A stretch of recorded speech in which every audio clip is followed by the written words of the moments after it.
Welcome, welcome. We're glad you're here. My name is Eric White. I'm the Adult Services Librarian here at the library. We are very excited to be partnering with the Rocky Mountain Conservancy to bring you Jim Pickering to talk about his latest book, When the Park Was Young, Chapters in the Early History of Rocky Mountain National Park. As you may know, our January theme here at the library is Colorado 150, exploring our legacy, celebrating the sesquicentennial of our state. And the history of the park is an important part of Colorado history. Um, Before we do formal introductions, I'll just mention my usual disclaimer. The library sees it as part of its job to bring in speakers to share their perspectives for the enrichment of the community. Speakers' perspectives are purely their own. All right. So now, that's very reassuring. I would like to introduce Walt Ornament, the president of the Rocky Mountain Conservancy, to set the stage for tonight's talk. Thank you, Eric, very much. Look around here. There's only one person who could pack this room like this, and that's Jim Pickering. It's indeed my honor to introduce him. Now, they did give me a long list of things to say, but I would suggest that this is really the proverbial man who needs no introduction, especially to this group. He's been a distinguished educator. He's been a distinguished historian and writer. He's been a mainstay of so many different community organizations here, and I'm proud to say he's been my friend. I would just say this. I look around here and I remember the quote that Tip O'Neill said about all politics being local some years ago. And most of you are old enough to remember that for sure. But let me suggest to you as a historian that I firmly believe, and I know Jim does too, that all history is local. What Jim has done over the years in terms of preserving the history of Estes Park, and more importantly, the history of Rocky Mountain National Park, is really so very important to future generations. And I just want to thank you, Jim, and I know all of us do, for your commitment to that. So without further ado, I want to celebrate your book, When the Park Was Young, and introduce my friend and fellow historian, Jim Pickering.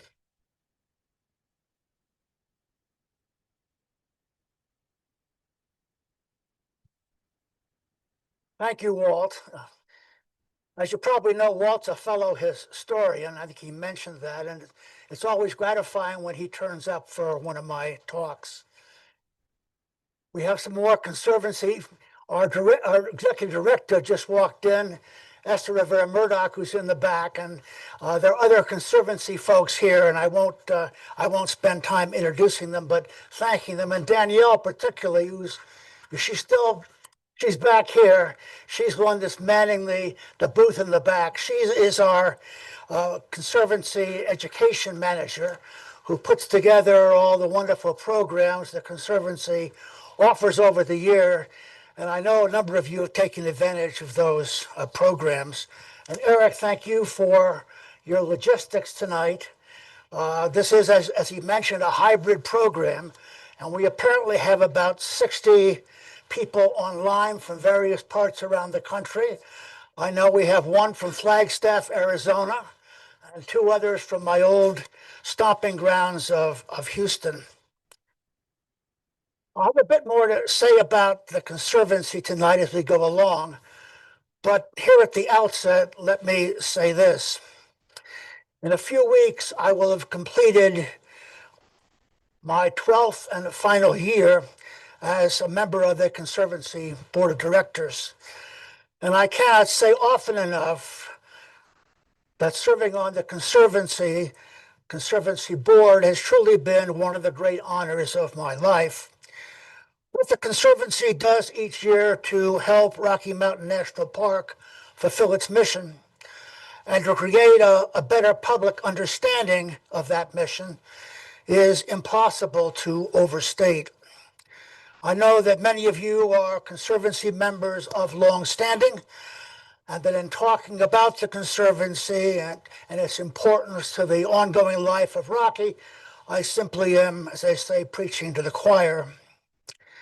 I'm also mindful, and Eric mentioned this, that this evening event kicks off the Estes Valley Library's year-long celebration of the 150th anniversary of Colorado statehood, as well, of course, the 250th anniversary of our existence as a nation. I certainly count it an honor and a privilege to live now full-time in Colorado, as I have now for more than a decade. Though born a New Yorker who never thought I'd wander across the Hudson and who once wrote about New York history, I got here, as they say, just as soon as I could. In talks like this, I'm frequently asked about the uses and the values of the history I write about. And not surprisingly, I do believe it has them.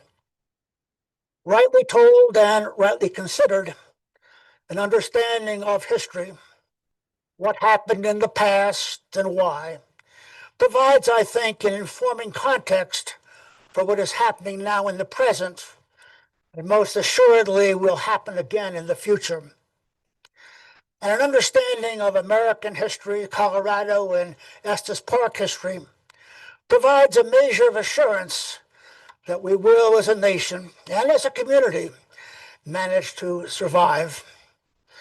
Americans by nature and almost by definition are a revolutionary people. Our 250-year history is quite literally filled with upheavals and revolutions.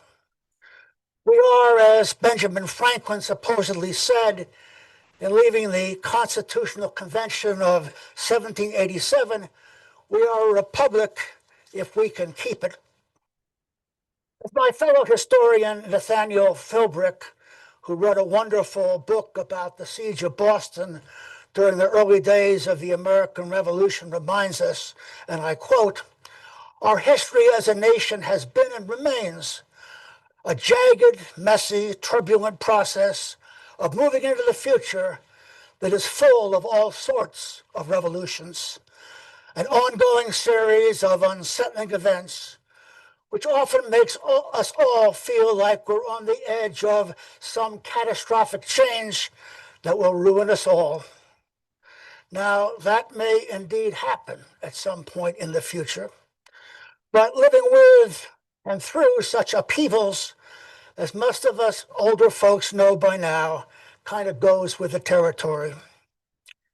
As noted, we're about to celebrate the long 8-year slug between 1775 and 1783 that was the Revolutionary War, and recently got a fine beginning with Ken Burns's remarkable series. But while the American Revolution was certainly the most momentous event in our history, it was only the beginning. Beside the near-catastrophic Civil War of the early 1860s, our nation has endured the violence of Shays' Rebellion in 1786, an armed uprising against debt collection in Massachusetts, the Whiskey Rebellion of the early 1790s, again over taxation, the sacking and burning of the White House in Washington by the British in 1814, Nat Turner's slave revolt in 1831, and a little later, the sinking of the battleship Maine, and after that, the sinking of the Lusitania, not to mention the violence of 2 world wars and a host of lesser ones. We've also endured rebellious political, economic, and social movements like Reconstruction, like the Progressive and Civil Rights era, the New Deal, the Reagan Revolution, upheavals and turbulences that continue down to our uncertain times. And as historian Philbrick also correctly remarks and reminds us, it is precisely during such times as these that individuals and communities and nations do remarkable and constructive things, that it often takes a crisis or a disaster, a messy and protracted period of upheaval and contention to bring about solutions that allow us to move ahead as a nation and as a community, move ahead confidently into the future. And so too with the history of our Rocky Mountain National Park, as I try to explain in my new book, When the Park Was Young, published last November by the Rocky Mountain Conservancy, for which will always be very grateful. National parks, I would remind you, are a uniquely American creation. There is nothing quite like them anywhere else in the world. Most of us would surely agree, in fact, with the late Western writer Wallace Stegner that national parks are indeed America's very best idea. It's also no secret that today our national parks are under unprecedented stress, much of it caused, ironically, by the very fact of their success. Rocky Mountain National Park, our national park, is of course no exception. With its 4 million plus annual visitors, Rocky is the fifth most visited park, as you know, in the nation.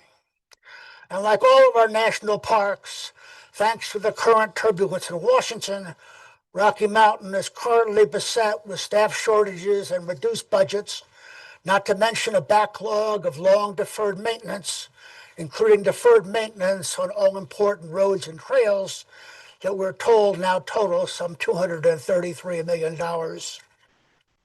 Next summer, as in the summer just past, the staff at Rocky will put the best possible face on things, to the point that many of our park visitors, especially those from beyond this valley, will notice little or no difference.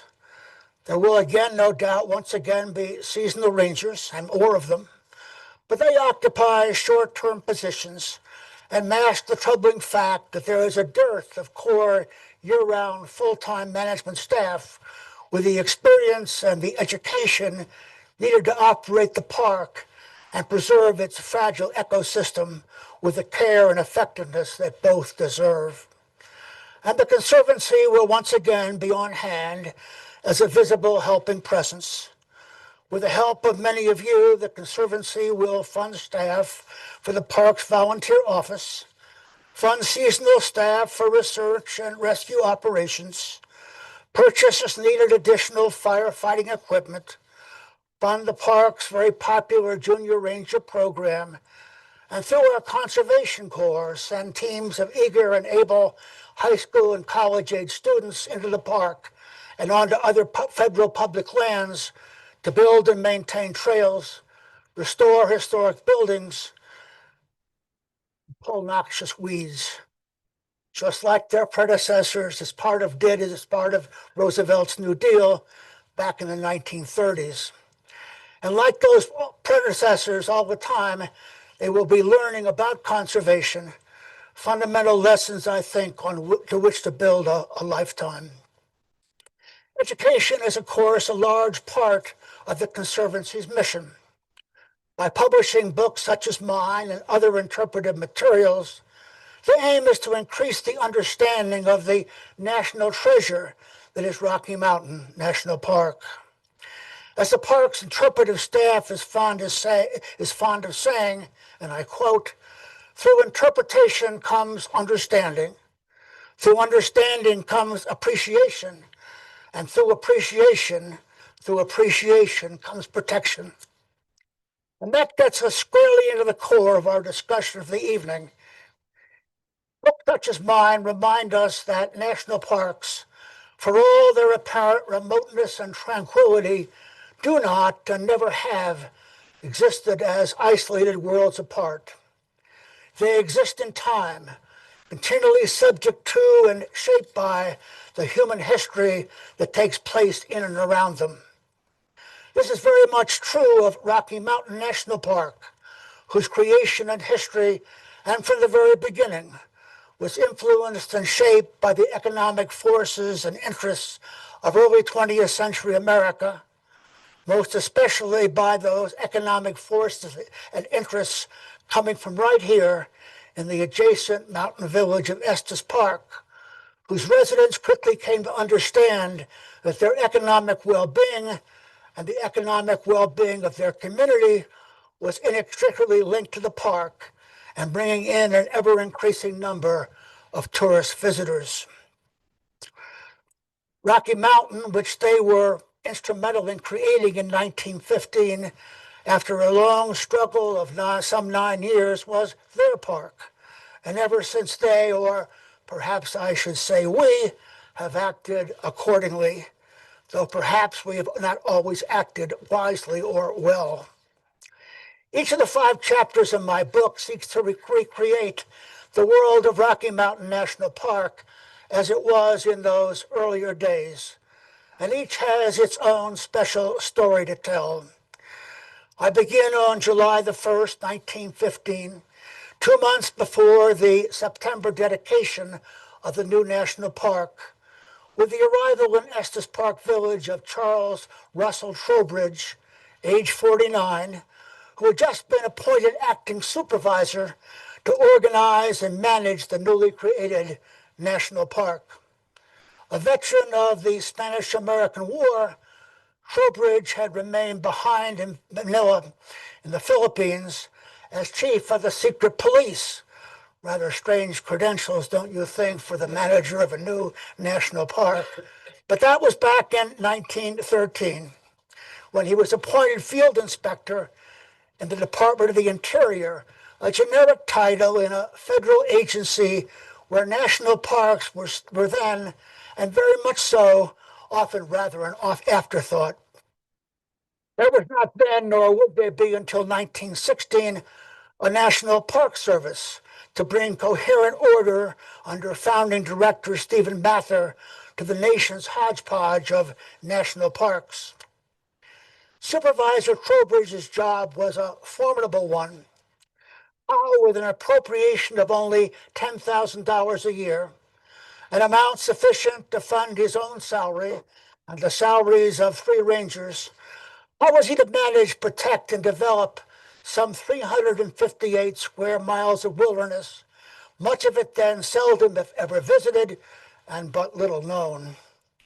Each of his rangers received an annual salary of $900, but had to furnish his own horse and provide for their subsistence. This in a place which his acting supervisor Trowbridge early on told Washington, a place where suitable housing was expensive and hard to find. A refrain, of course, that sounds very familiar. The first chapter then charts the development of park infrastructure under his first 3 superintendents between 1915 and 1922. Infrastructure which began with the leasing for $30 a month of a small white building on Lower Elkhorn Avenue to serve as summer administrative headquarters, the very building that, as you know, now sits behind our Estes Park Museum. Getting little or no encouragement from its sister and rival organization, the National Forest Service, which had supervised the area when it was part of the old Colorado and Arapaho National Forest. Within a brief period of 7 years, early superintendents Charles Russell Trowbridge, Lewis Claude Way, and most especially Oliver Westcott Toll, working with meager resources, nonetheless put in place much of the beginnings of the infrastructure that we observe and make use of today. And chapter 1 of my book is that story.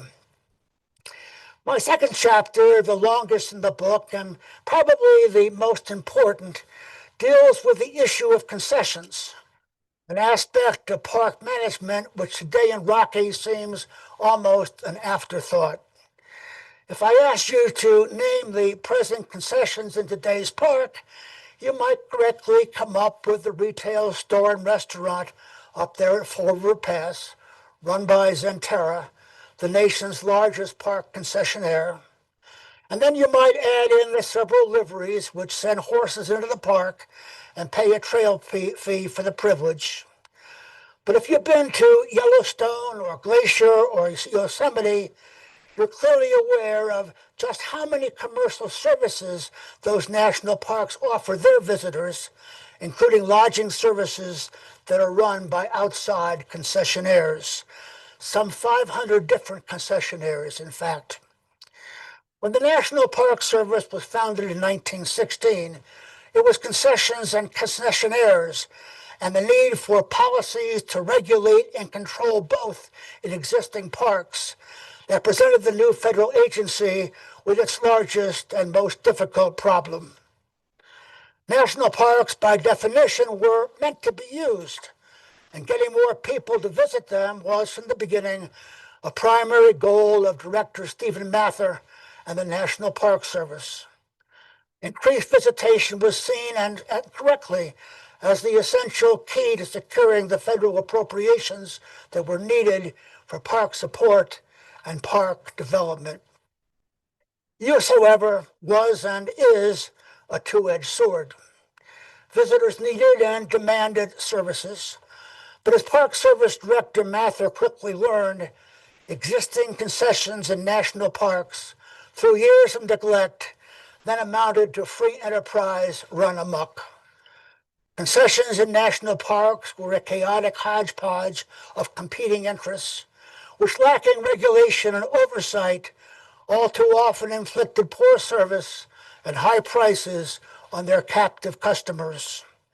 Stories of visitor abuse were legion. Competing companies cut corners for the sake of profits, fought one another where money was to be made, and neglected their own facilities where it could not. Nature itself, the very thing that national parks were created to protect, was frequently compromised by the sprawling, duplicative physical footprints of aspiring concession companies. Yellowstone, the nation's oldest national park, was a case in point. Now, Mather himself was a successful businessman. He had made millions selling the prosaic chemical named borax, 20-mule team borax. And when he was induced to come to Washington to take over park supervision, Yellowstone had 3 competing stage lines and 3 permanent camping systems, each offering a choice of camps in addition to transportation to and from the railway's heads at the park's eastern and western entrances. This not to mention the venerable Yellowstone Park Hotel Company, which owned one of the 3 stage lines and operated hotels and restaurants at each of the park's major attractions. Smaller operators filled in the gaps and fought for business when and where they could. And the situation in Yosemite, Glacier, and Mount Rainier was much the same. As Mather quickly came to see, when it came to national parks, the free enterprise system, the very system that had made him rich, simply would not work, especially given the shortness of park seasons and, in many cases, the remoteness of their locations. Mather's solution: control abuse by granting exclusive franchise agreements to single operators or companies who, in return for a fair return on their investment, would guarantee good service at approved and posted prices. To the fullest extent possible, grant such concessionaires control of everything: hotels, restaurants, camps, transportation, thus avoiding wasteful duplication. In brief, Mather argued, establish regulated monopolies, not unlike the public utilities in cities across the nation. Such operators, the theory went, would in return for government protection and at the cost of supervision and oversight, invest new capital, improving essential and needed infrastructure and visitor services while simplifying park administration, all without government expense. Mather's method, which he employed rather ruthlessly, was one of terminated leases, forced mergers, and exclusive franchises. At Mount Rainier, by 1917, under Mather forced consolidation, the services previously offered by 42 separate companies were exclusively in the hands of the Rainier National Park Company. With winners and losers, of course, came controversy and resistance, particularly in Yellowstone, where Mather's interventions were met with loud appeals decrying monopolies and the insistence that all who wanted to compete for business in our national parks should be allowed to do so. Many of the complaints in Yellowstone, as you might expect, were directed at members of Montana's congressional delegation, as well as at the sitting Secretary of the Interior, Franklin Lane, who was Stephen Mather's boss. Called upon by Lane to explain his policy, Mather, in his letter of a response, which I quote rather fully in my book, had this to say: "Every national park concessionaire," he wrote, "has come to recognize me as the administrative officer in charge of national parks, and sees the importance of cooperating with me in my plans for the improvement of parks and the stimulation of travel thereto. When I denied the Hefferlins — George and Orlando Hefferlin were concessionaires in Yellowstone who lived in Livingston — when I denied the Hefferlins a new renewal of their license, they appealed to me personally, and I stood fast. They saw me again and brought Montana Senator Thomas Walsh with them, and again I refused to reverse myself. Then they brought every political pressure they could command to bear upon me, and again I refused. If now my position is to be reversed by you, every concessionaire in the national park will say, and very properly, never mind what Mather says or does, the Secretary will do what our senators ask." To his great credit, Secretary Franklin Lane held fast, and so did Stephen Mather. In Estes Park, the issue of concessions arose in November of 1919, when Mather, without competitive bidding, awarded an exclusive franchise to Roe Emery, who, having pioneered motorized transportation in Glacier National Park, came down to Denver and Estes Park, where through purchase he consolidated the existing bus transportation lines into the huge Rocky Mountain Parks Transportation Company. At stake was the right to carry passengers into and through Rocky Mountain National Park, and the prospect, once the new Fall River Road was completed in Middle Park, to take passengers from Denver to and through Rocky Mountain National Park on highly remunerative circle tours. From the outset, the issue of transportation concession tore the small village of Estes Park apart, as it did much of northern Colorado. On one side was the new and still largely untested and untrusted National Park Service. On the other were leading local citizens, chief among them Enos Mills, the naturalist owner of the famous Longspeak Inn, a man with a national reputation. But there was also village patron and patriarch F.O. Stanley, who had pioneered auto transportation in Colorado and, of course, built the Stanley Hotel. And there was village founder Cornelius Bond, whose name is on our downtown park. All three argued vociferously for the free enterprise system, that there should be open competition by all who cared to compete. It was Mills who was the most provocative. On several occasions, he sent his sightseeing cars filled with paying passengers into the park in defiance of the new concession.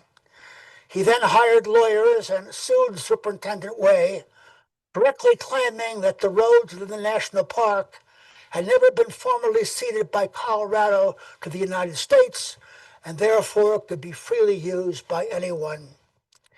This one act ignited a controversy so long, so serious and bitter, that it split the village of Estes Park. From here, the controversy resonated up and down the Front Range, where Mills and his cause of free enterprise were widely championed by local chambers of commerce and businessmen and civic associations, which passed motions of condemnation and sent angry letters to the newspapers and to their representatives in Denver and in Washington. There was great irony in all this, of course. Mills was not only the so-called father of Rocky Mountain National Park and widely credited, and I think accurately, for its creation, but his name, ironically, had been floated early on by the influential Denver Post as a logical choice for park superintendent. The Post had argued that not only was Mills uniquely and ideally qualified for the job, but the job itself would not detract him very much from his other responsibilities. Enos Mills then did what Enos Mills did best, writing angry letters of protest, giving speeches, and taking his anti-concessions message to cities and towns east and west across the nation on 2 extended lecture tours. The crisis he provoked and nurtured took a whole decade for the state of Colorado to resolve, not only did it turn the local election for mayor in March of 1921 into a referendum between pro-concession and anti-concession factions splitting the village, but it ultimately brought Secretary of the Interior Albert Fall to Estes Park, who warned the community in a public meeting that because of the continuing ongoing turbulence, the federal government was prepared to return Rocky Mountain National Park to the state of Colorado and be done with it all. Compared to the political and social turmoil which the single issue of bus concessions brought to Estes Park, and for an entire decade, the controversies of more recent times, most particularly the vexing question of loop or no loop, to facilitate park traffic, seems mere child's play. And such, I might add, is the cost of ignoring, willfully or otherwise, the lessons of history. 2 other chapters of my book also deal with concessions. The first with the multi-decade struggle of the National Park Service to get rid of the honky-tonk, carnival-like atmosphere that took place annually at Deer Ridge Junction, that critical intersection where the High Drive meets the roads to Horseshoe Park and Trail Ridge. In its heyday, and many of you will surely remember, Deer Ridge was a sprawling tourist complex that included a large gift shop and restaurant, a filling station, a livery and stable, cabins, a 40-foot observation tower with telescopes, and other seasonal attractions which turned the area into a traffic bottleneck and nightmare. Moreover, Deer Ridge freely dispensed alcohol. Negotiating to get rid of its stubborn owners, which finally entered in foreclosure procedures, proved a task of several decades. The second chapter on concessions is the history of another popular destination, Fern Lake Lodge, and its concessionaire, Frank Barley. Barley was unquestionably a gifted photographer, so talented, in fact, that it was his color autochrome photographs of the Estes Park region, shown to members of Congress in Washington in January of 1915, to pave the way for the legislation that created Rocky Mountain National Park. But Frank Barley was also something of a scallywag and scoundrel. Through 4 marriages, he negotiated his way through a long, varied, and highly productive photographic career, a career which initially brought him from rural Dundee County, Nebraska, to the YMCA camp here in Estes Park as its official photographer. And then he went on to become the concessionaire at Fern Lake Lodge, and then at Bear Lake Lodge, where he oversaw the development of both resort hotels. But this was only the beginning. After a mysterious fire smacking of arson that badly damaged his large 3-story home, which stood next to F.O. Stanley's summer cottage, Barley then quietly disappeared from Estes Park, only to turn up a few months later in the remote island fishing village of Petersburg, Alaska, where once again he set up a photography business and became among the first photographers to photograph the scenic wonders of Glacier Bay. Barley then spent several decades photographing scenes in Montana and Pacific Northwest before, oddly enough, ending up at Knott's Berry Farm in Southern California where for 7 long years he served the farm as the official United States postmaster.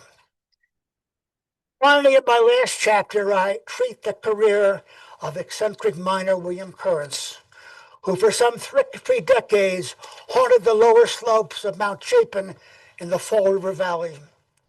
While periodically working 2 mining claims, Bill quickly became a very public nuisance, complicating the lives of 3 park superintendents and the National Park Service, who spent considerable time and resources trying to dislodge him from his claims and from the odd assortment of jerry-rigged buildings which he erected near them.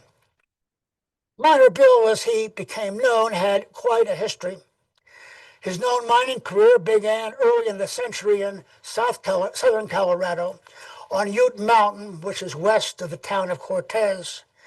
There he pursued his mining, until his strange and erratic behavior, including his talk of seeing visions, led to his being committed by his neighbors to the Colorado State Asylum for the Insane in Pueblo, an institution which he soon escaped from to make his way back to his old haunts.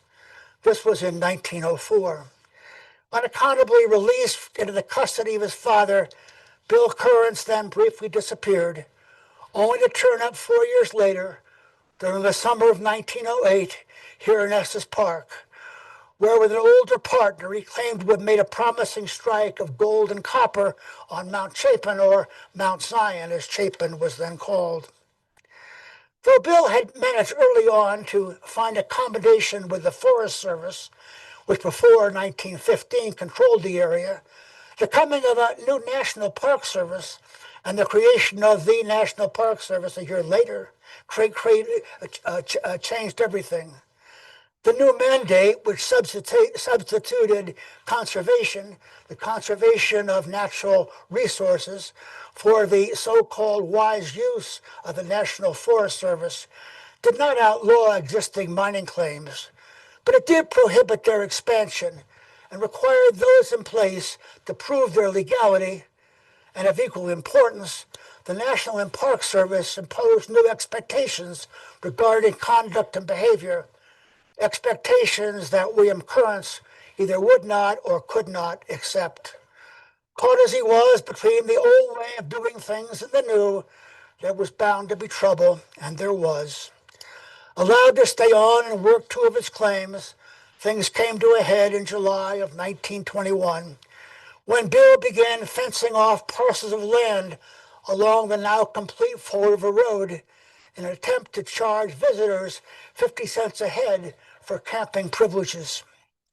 Naming the site rather ironically Camp Eden, Currents posted signs for his prospective clientele.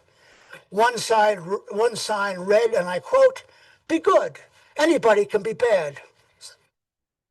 Another read, much more utilitarian, rode 1 further mile ahead. An altercation then followed. Bill was arrested, taken down to Denver, and temporarily jailed. Though promising improved behavior, he was soon allowed to return. The story of miner Bill Currents is as fascinating as it is poignant.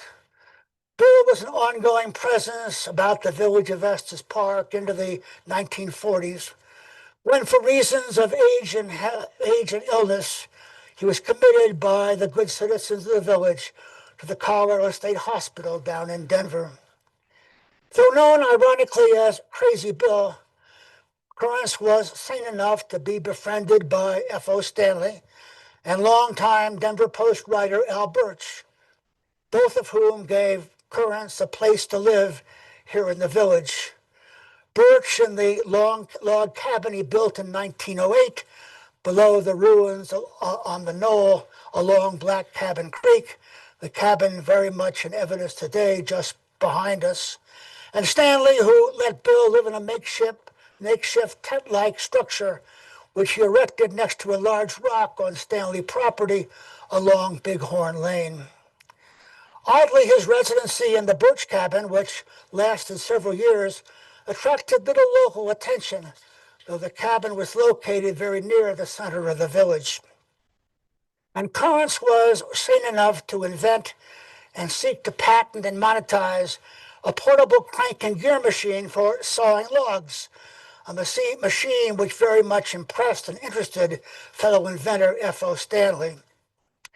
So there you have it, a quick trip back in time to a time long since past when Rocky Mountain National Park was indeed very young. A book which I shamelessly promote because I take no royalties. All the proceeds go to the work of our Rocky Mountain Conservancy. In conclusion, let me quote from the book's foreword, which Rich Fedorchak, one of our fellow board members and Rocky's former chief of interpretation, was kind enough to author. And I quote, "Seen in the context of Rocky Mountain National Park's early history, many of the issues and problems that face park management today seem rather more understandable. And our history provides a measure of confidence that as in earlier days, solutions will be found, solutions that will indeed preserve this special place for the enjoyment of future generations. And thankfully so, I would add, because parks like our Rocky Mountain, for all the challenges and difficulties they face, do really represent America at its very best. Thank you."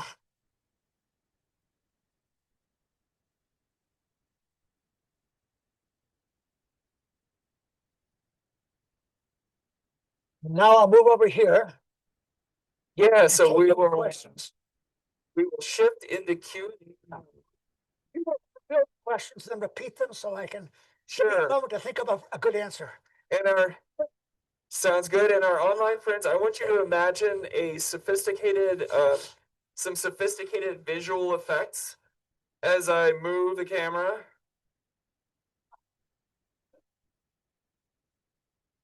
There we go. Especially the folks down in Houston.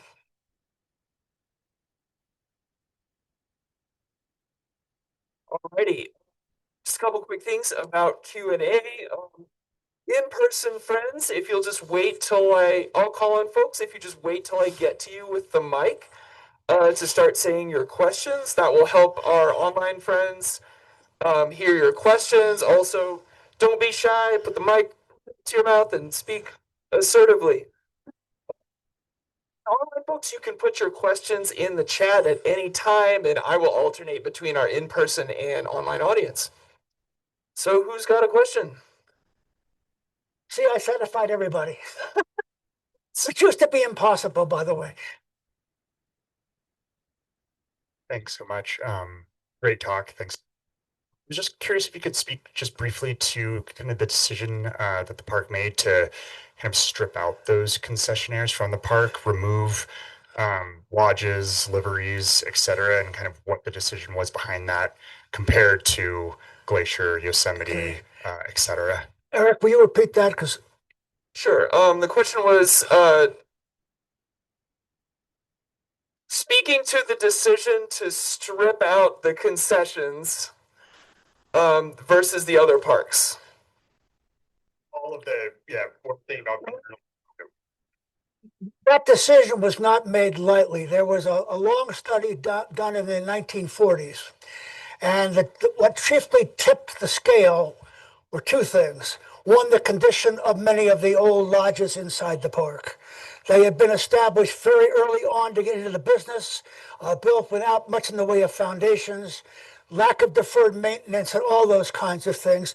That's one. And the other one, as you might expect, was the growth of the lodging industry in the local community. So the Park Service rightly said, "These people, this is a nuisance for us to have to worry about rolling the concessions over years and years. And so we'll just, when concessions come up for renewal, we'll either cancel them, or if there's no one which will accept the renewal, which was the case of Bear Lake Lodge, we'll simply close it down and turn it off." We've got a question from Nancy online who asks, were the developments by Adam Sprague with the golf course and the lodge already gone by the time the park was established? No. As a matter of fact, that one of the people who's online tonight was with the ranger crew who helped take that, finally take out the lingering remains of that golf course. So no, it was there. That operated into the 1940s, late 1940s, and there were even electric golf carts on that course. If you can imagine that.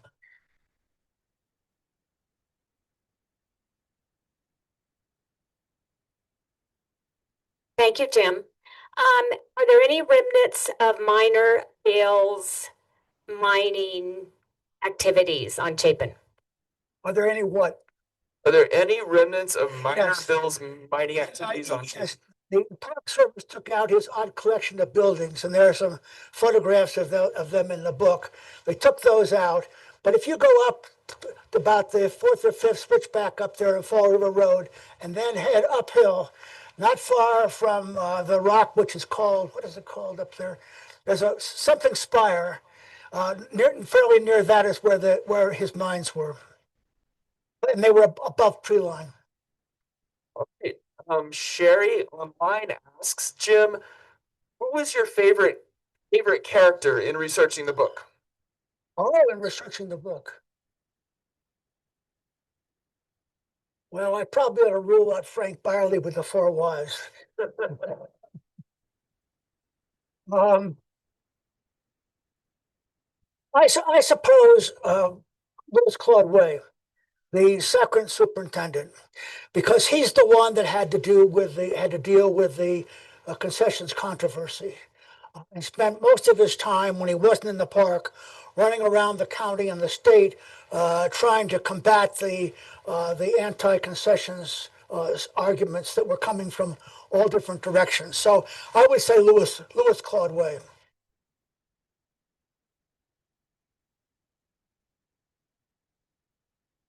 Hi, Jim. I think. You talked a lot about everything seems to be on this side. Were there issues on the far side, on the west side of the park, in the Kawanishi Valley, with concession and things that developed over there? Not so many, because of course there were less people there, and it was mainly, as it remains today, a summer colony. So you didn't have people. You know, people used to say in the summertime people were too busy up here. In the wintertime they just sit around and bitch. You would know all about those. Know all about that. So I think that's probably the answer. They just want the people there to sit around and bitch all year round. Right.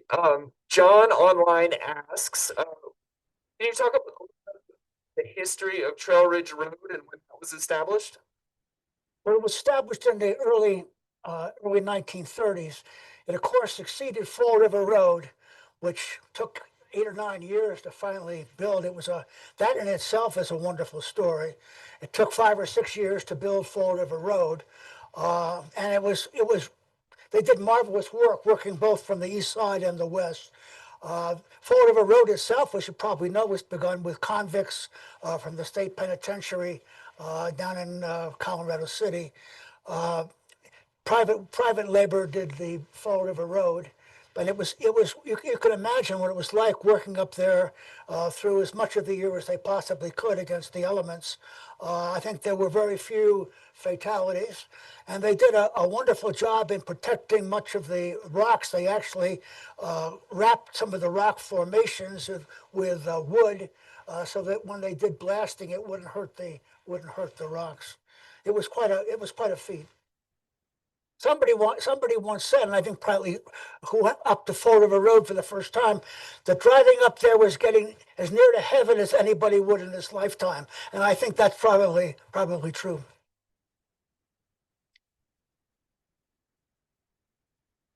So I didn't think the golf course would be brought up tonight, but here we are. I played golf at the end of the summer, and someone said this used to be an airstrip out here on the golf course. I know most people probably know that. Do you know the history of that and why it was built and when it ended? 18-hole course? The 18 hole. Yeah, a little bit. Again, F.O. Stanley was involved. He donated the land. And that's a marvelously fortuitous gift. Can you imagine what that piece of property would be like today if it wasn't a golf course? So he gave the land, And then the public citizens came together and decided they wanted to have a country, they called it the country club back then. And so they actually had a 9-hole course originally. You can see many of the old tee boxes up there. They were lined with stones because until the 1940s, there was no grass up there. So you could imagine it's like playing in Saudi Arabia. I mean, having gone to Saudi Arabia and watched the golf courses out there, their tees are all sand, and they pour all this oil, which they have plenty of, to keep it down and matted. And this course out here was very much the same. Now, when they moved it from a 9-hole course to an 18-hole course, they incorporated 9 of the holes from the old Dunraven Hotel golf course and made it into an 18 course. Most of those holes were down along Fish Creek. Susan asks, how and when did Tuxedo Park and Bandit Curve get their names? Okay. Well, if you look at high country names, which is the place to go for nomenclature, you'll learn that they haven't got the slightest idea where Tuxedo Park came from. They make some gesture, oh, it's like Tuxedo Park in New York, but that doesn't work for me or doesn't work for anybody else. So I don't know. Bandit's Curve, I have no idea. Actually, we don't have any history of Jesse James type bandits here, so I can't be that. I don't know. Good question, though. Okay, in researching this material, did you come across any question that you just could not answer? Anything that just been lost to time? Kinds of questions that I can't answer. And what's really been fun in more recent years, because we have more tools now at our disposal, including electronic ones to do research, is to go back and push the layer of my earlier discussions to 2 or 3 levels lower than that. So right now I'm working on William Newton Byers. Byers was the founding editor of the Rocky Mountain News. And he's connected to Estes Park twice. Once in 1864, when he came up and tried to climb Long's Peak and failed. And then in 1868, when he came back with the Powell expedition and successfully climbed it. I found a lot more details about what happened both in 1864 when they didn't make it and 1868 when they did. So yeah, I'm always finding new stuff, which is what keeps me at it. My poor wife back there says you're going to die at your desk, and I suppose that's a pretty good place to die. Leah asks, are there any sources that have maps of the locations of old hotels and other buildings that used to be in the park? Yeah, the museum has some, and the National Park Service Museum has some. The problem is with the Park Service Museum, they're minus a permanent curator right now, so it's sometimes hard to get access. But the museum should have those maps. Thanks very much. I'm wondering, I understand that one of the sad things about Estes Park history were racial covenants. And in the early days of the park, were Black people pushed away from the park or from concessions? Well, there's no question that early on, some of the developers, particularly in the early post-World War II years, used racial covenants to sell their properties. But it's not true, as has been asserted, that F.O. Stanley was involved with any of that stuff. He was dead long before those covenants were put in place. So yeah, I mean, it's part of the sad history of 20th century America, because it was true not only in Estes Park, but elsewhere in Colorado and in upper middle class communities across the nation. Sherry asks, how did the creation of Rocky Mountain National Park affect the indigenous peoples of the area? That's easy. It didn't because they were gone. But by 1915, all the Western tribes had formally ceded any claims to land anywhere near here and were on reservations. which is not to say that early on the park didn't try to reestablish the original Native American names.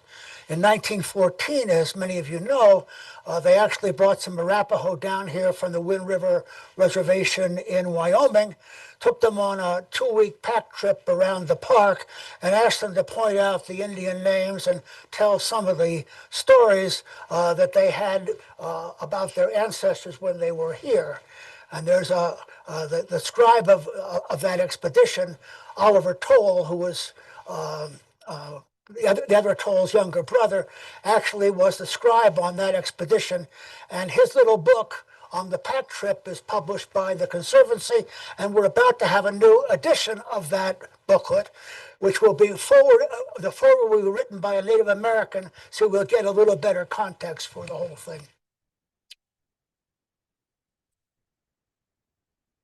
Do you have any ghost stories that go back to that time? Do I have any ghost stories? Well, not too many weeks ago, a young lady called who's making a series of films on the Stanley Hotel and asked me what I knew about ghost tours. I said, well, I'll be happy to help you with some of the historical facts about the hotel, but you ought to know I don't believe in those ghost stories. Having said that, I know that people have brought in scientific researchers who have set up very elaborate equipment, who claim to have come up with clairvoyant kinds of things. But I can say this, until Stephen King arrived, there was very little talk about ghosts at the Stanley Hotel.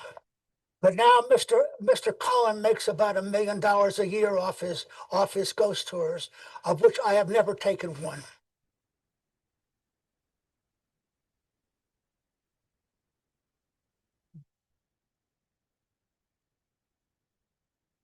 Thanks again for all your words shared tonight. I'm curious, most of the people you talked about obviously were leading men in the community. Was there any place where women entered into these early years and things that you ran across? A little louder.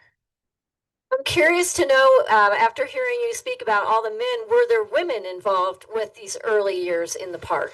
Yeah, yes, we have the wigwam on the trail going up to Lily Lake was established by a woman homesteader. We have several women who have made their name, and of course it was a woman homesteader who married Enos Mills and straightened him out, or perhaps tried to. Didn't quite succeed, but yeah. And there's an even more interesting woman. If you've been up the Homer Rouse Trail, going up to the old Seven Keys Lodge now. On the right-hand side, there's an old cabin. That was homesteaded by a woman from New York, who actually, and I'm blanking on her name, but she actually wrote a volume of poems called Poems by a Woman Homesteader. Well, it was a woman right here in Estes Park. So yeah, there have been some. All right. I think this may be our last question because we're getting close to our time. Water has always played a large part in the development of the West, and there are several notable water projects in and around the park. I was wondering what was the interaction with the Park Service with these other projects? Well, probably the most important recent one was the Hondius water system, which still brings water from up at Beaver Meadows all the way to the High Drive. That was an important system. When I was doing the Hondius book, I for the first time got into the water records that the park has, and it's just amazing. As you know, water law in Colorado is extremely difficult. You have the first, second, third, fourth, fifth, sixth takings from any of the water sources, and so the park had to contend with that, but particularly in terms of the Hondius water system. And there were various other, I mean, at one point, Peter Hondius the Elder actually hired people who was going to build a reservoir in the middle of Horseshoe Park and create a lake. Well, that would have created its own kinds of problems. So yes, water and water issues are an important part of the park history, though I had never gotten into them beyond the Hondius water system very much.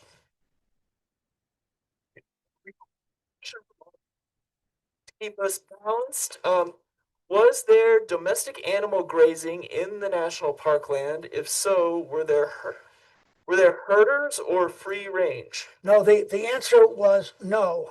The legislation which set up Rocky Mountain National Park got rid of grazing, much to the dislike of some of the local ranchers. And that, of course, the whole question of cattle raising up here in the Estes Valley is very much part of its history, going back to Dunraven's time. At one point in 1885, I figured that approximately 16% of the cattle in Larimer County were being grazed in the summertime up here. So it was a large industry. But when the park came in, prohibited grazing, it went out because there were the winters up here were just too rough to keep cattle up here on an all year round basis. All right. Thank you, everyone, for your good questions. Let's give them a hand.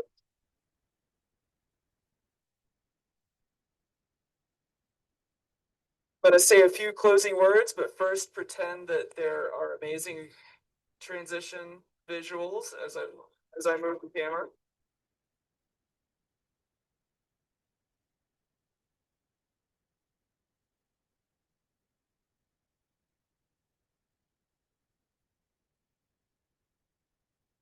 All right, well, thank you all. Let's give Jim one more hand.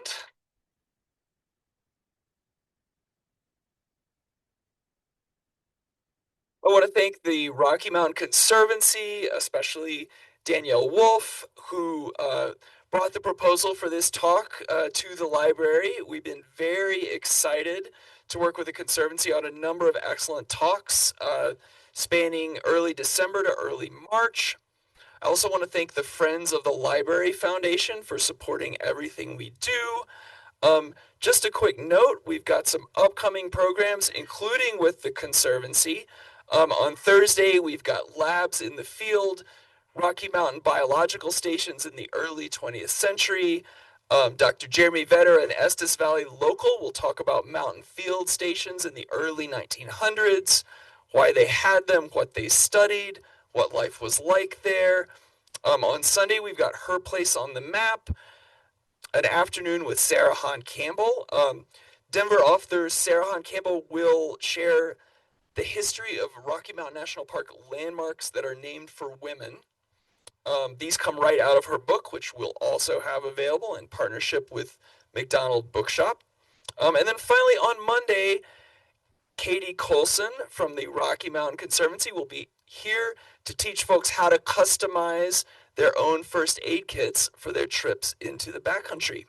I'll be sending everyone who registered an email with all this information along with this survey. We'd love it if you could fill that out.